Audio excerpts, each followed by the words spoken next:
Let's go over to the SolidFire GUI and check on progress. I'm already in the Active Volumes tab. On the Sub-Volume tab, I'm going to click on Volume Overview and then do a refresh. Great, we can see that we have a new volume, Vol-1. It is in fact in the same account as our previous volume, which makes sense because we used the same CloudStack account to create this volume.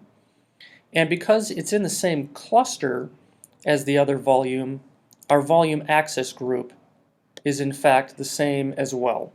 So if I were to go over here to the Volume Access Groups tab, we can see now that not only do we still have two initiators, those are our host IQNs, we also have two active volumes. Let's click on that link. Here's our two volumes. If I go over to the Quality of Service sub-tab, we can see that we do in fact have 5,000 minimum IOPS and 10,000 maximum IOPS for this particular volume. Now we can check on progress from Zen Server's point of view. Going over to Zen Center, we see, and I'm highlighting it here, a new storage repository has in fact been created. If I go over to the Storage tab, we see that there is a virtual disk image, just a single virtual disk image within this storage repository. This represents our data disk, and this is what will be attached to our virtual machine.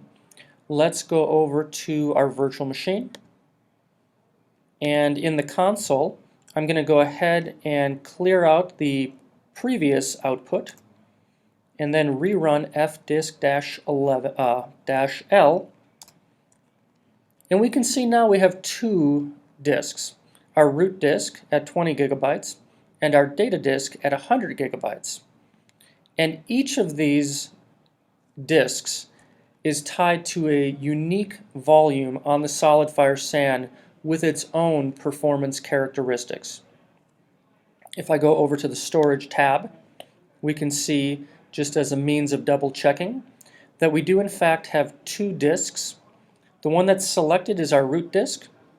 Now the one I've just selected is our data disk. And the data disk, we've checked this previously for our root disk, but our data disk is on a different SR than our root disk.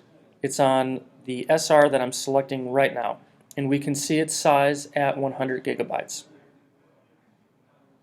Let's go back over to CloudStack, and we can see here it agrees the process of attaching this disk was successful.